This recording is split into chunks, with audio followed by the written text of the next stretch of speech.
ফেসবুকে স্ক্রলিং করতে করতে হঠাৎ সামনে অনলাইনের জুয়ার অ্যাড আসে এবং কৌতূহলবশত সেই অ্যাডে ক্লিক করে অ্যাকাউন্ট করে প্রথমে মজার ছলে 500 টাকা ডিপোজিট করে 5,000 টাকা জিতে যায়।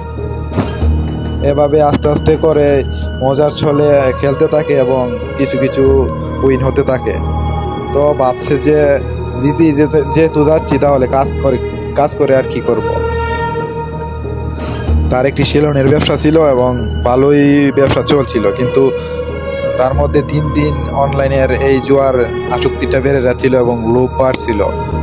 সে ভাবতো যে সারাদিন সেলুনে কাজ করে 500-700 বেশি হলে 1,000 টাকা রোজগার করতে পারবো, কিন্তু এখানে যদি আমি প্রতিদিন 1 ঘন্টা করে সময় দিই তাহলে তো দৈনিক 5,000-10,000 টাকা কোনো ব্যাপারই না। প্রিন্স ফরহাদ ইউটিউব চ্যানেলে আপনাকে স্বাগতম। আপনারা শুনছেন প্রিন্স ফরহাদ ইউটিউব চ্যানেলের জনপ্রিয় প্রোগ্রাম জুয়াখোরের হেরে যাওয়ার গল্প। আমাদের কাছে আপনার জীবনের ঘটনা পাঠাইতে চাইলে পাঠাইতে পারবেন ফেসবুকের মাধ্যমে। আমাদের ফেসবুকের ঠিকানা www.facebook.com/princefarhadofficial। দর্শক, আজকে আমাদের কাছে ভয়েস পাঠিয়েছেন বাংলাদেশের প্রত্যন্ত অঞ্চল থেকে। আমরা সরাসরি চলে যাব গল্পে। আসসালামু আলাইকুম প্রিন্স ফরহাদ ভাই, আপনাকে অসংখ্য ধন্যবাদ এরকম একটি সুন্দর প্রোগ্রাম চালু করার জন্য। আপনার এই প্রোগ্রাম দেখে অনেকেই নিজের জীবনকে নতুনভাবে গড়ে তুলছে।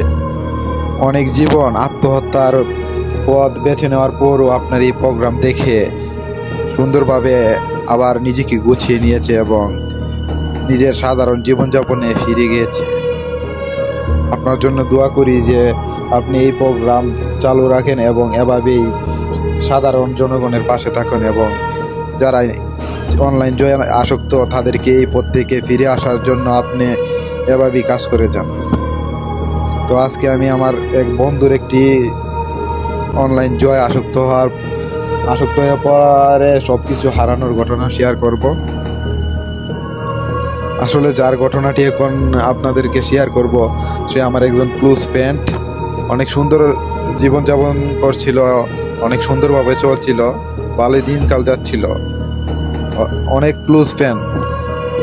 তো ভাই, অনলাইন জুয়ায় আসক্ত হওয়ার প্রবণতাটা আসে ফেসবুকে স্ক্রলিং করতে করতে হঠাৎ সামনে অনলাইনের জুয়ার অ্যাড আসে এবং কৌতূহলবশত সেই অ্যাডে ক্লিক করে অ্যাকাউন্ট করে প্রথমে মজার ছলে 500 টাকা ডিপোজিট করে 5,000 টাকা জিতে যায়। এভাবে আস্তে আস্তে করে মজার ছলে খেলতে থাকে এবং কিছু কিছু উইন হতে থাকে। তো ভাবছে যে যেহেতু যাচ্ছি তাহলে কাজ করে আর কি করব। তার একটি সেলুনের ব্যবসা ছিল এবং ভালোই ব্যবসা চলছিল, কিন্তু তার মধ্যে দিন দিন অনলাইনের এই জুয়ার আসক্তিটা বেড়ে যাচ্ছিল এবং লোভ বাড়ছিল। সে ভাবতো যে সারাদিন সেলুনে কাজ করে 500-700 বেশি হলে 1,000 টাকা রোজগার করতে পারবো, কিন্তু এখানে যদি আমি প্রতিদিন 1 ঘন্টা করে সময় দিই তাহলে তো দৈনিক 5,000-10,000 টাকা কোনো ব্যাপারই না।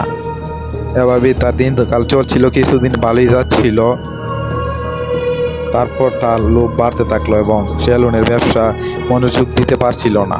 দোকান প্রায় সময় বন্ধ রাখছিল এবং অনলাইন জয়েই বেশি করে আসক্ত হয়ে পড়ছিল।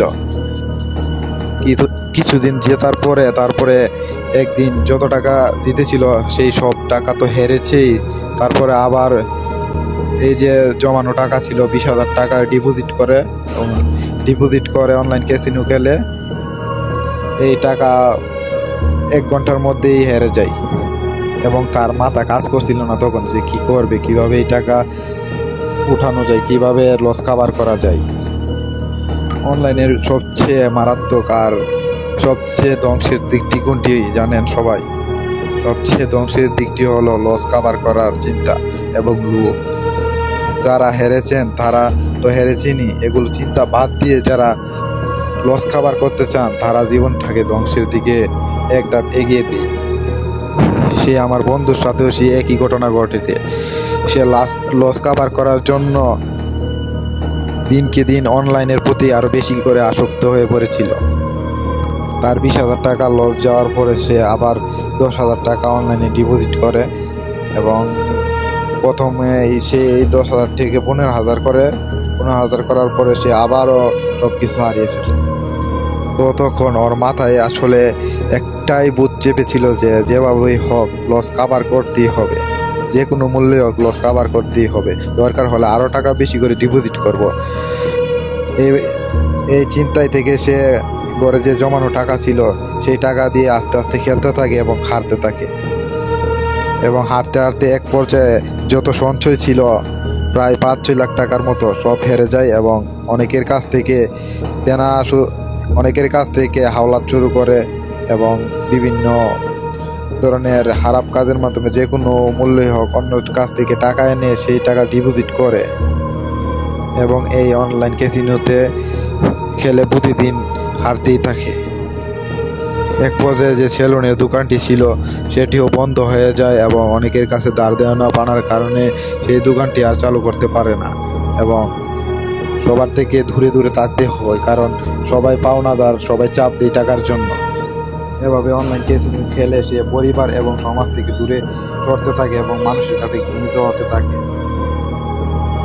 আসলে তার মধ্যে যে প্রথমে লোভটা তৈরি হয়েছিল সেই লোভটাই তাকে ধ্বংসের দিকে ঠেলে দিয়েছে এবং তারপরে দ্বিতীয় ধাপটি হলো যে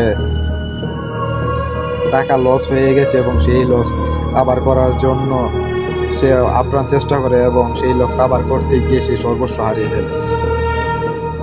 আপনারা যারা অনলাইন ক্যাসিনোতে বা অনলাইন জয়ে আসক্ত তাদেরকে একটাই কথা বলবো যে যদি লস হয়েই যায়, যা হওয়ার তা হয়েই গেছে, তা উঠিয়ে আনার আর চেষ্টা করবেন না, কারণ লস কাভার করতে যে এই অনলাইন জুয়ায় সবাই নিঃস্ব হয়ে যাচ্ছে। তাই বলবো যে যা লস হয়ে গেছে গেছে, তওবা করে আল্লাহর দিকে ফিরে আসুন এবং 5 ওয়াক্ত নামাজ পড়ুন এবং এইসব অনলাইন ক্যাসিনো সাইট যত সব লিঙ্ক আছে, যত সব অ্যাপ আছে সব কিছু ডিলিট করে এসব থেকে দূরে থাকার চেষ্টা করুন। আমার সেই বন্ধু অনেকবার আত্মহত্যার চেষ্টা করেছিল, কিন্তু পরিবারের কথা চিন্তা করে সে আত্মহত্যা করতে পারে। তারপর তার প্রায় 5-6 লক্ষ টাকা যে জমানো ছিল সেই টাকা তো গিয়েছে এবং ধার দেনা করে আরো প্রায় 5 লাখ টাকার মতো হেরে গিয়েছে এবং যার জন্য সে নিজের এলাকায় এই সবার সামনে চলাফেরা করতে পারে না, নিজের এলাকায় থাকতে পারে না, পরিবার থেকে বিচ্ছিন্ন, প্রায় পাগল হয়ে যাওয়ার অবস্থা এবং মেন্টালি সে অনেক খারাপ অবস্থায় চলে গিয়েছে। ঠিক কয়েকদিন আগেই প্রিন্স ফরহাদ ভাইয়ের সেই ইউটিউব চ্যানেলে স্ক্রলিং করতে করতে হঠাৎ করে ইউটিউবে প্রিন্স ফরহাদ ভাইয়ের সেই অনলাইন জয়ে আসক্ত হয়ে পড়ার একটি ঘটনা শুনে এবং সেইখান থেকে সে শিক্ষা লাভ করে এবং এটি থেকে এখন সে বেরিয়ে আসার চেষ্টা করছে এবং নিজেকে গুছিয়ে নেওয়ার চেষ্টা করছে। অসংখ্য ধন্যবাদ প্রিন্স ফরহাদ ভাইকে এরকম একটি সুন্দর প্রোগ্রাম চালু করে যুব সমাজকে ধ্বংসের হাত থেকে বাঁচানোর জন্য এভাবে এগিয়ে যান। প্রিন্স ফরহাদ ভাই, আপনার জন্য অনেক অনেক অভিনন্দন। সবাই ভালো থাকবেন। আসসালামু আলাইকুম।